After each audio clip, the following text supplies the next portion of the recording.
Welcome to Leadership Story with Luke Sorensen, where we're going to be talking about leadership stories and illustrations to help you grow as a leader, as well as a resource for you to help grow your teams. Abraham Lincoln said this. He said, "I'm a success today because I had a friend who believed in me and I didn't have the heart to let him down." And so the question of the day is, what words of belief are you speaking into other people, those around you, those on your team? University of Wisconsin had a group many years ago, and they were a talented group of literary writers and individuals that were trying to become writers or journalists, and they got together as a group of young men, and they got together weekly and ultimately would look at each other's work to criticize it, to analyze it, to really break it down and tell the individual who wrote the piece where they were wrong and how everything was off. And it was kind of a negative culture, and it became so negative they became known as the Stranglers. They would literally take someone's literary piece of work and just kill it. And then there was another group of young ladies on campus that started a similar group. The difference was this group had a positive feedback type culture where they would analyze it and they would break it down.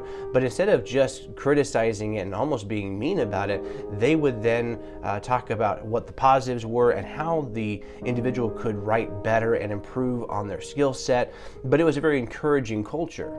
Years later, when the school was doing a career analysis of the individuals that had been a part of the school, they noticed two things. One, out of the group of Stranglers, the men's group, the group that was just a culture of meanness and negativity and breaking down others' writings and work, there was no successful individuals. There was no person of renown. There was really no literary pieces that they had produced or people that had done really anything with their lives in that career choice.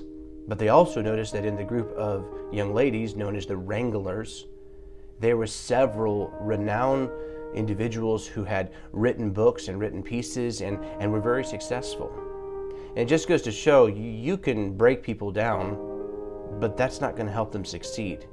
And you can help people who maybe they're not as good as they should be, and maybe they're not as talented as they could be, or maybe they're not as skilled as they need to be. But you can help them not by telling them everything they do wrong, though you can help them by showing them and helping them improve on what mistakes they're making. Everybody's going to make mistakes. Everybody's going to have to start somewhere. But if you have people that are going to build you up and add value to you and speak belief to you, you're going to reach that potential that you're creating for others or that others are creating for you. Thanks for being a part of Leadership Story. I hope this was encouraging. Please take a moment, like the YouTube page, like the Facebook page that we'll be putting out, and I appreciate your time on the video. Thanks.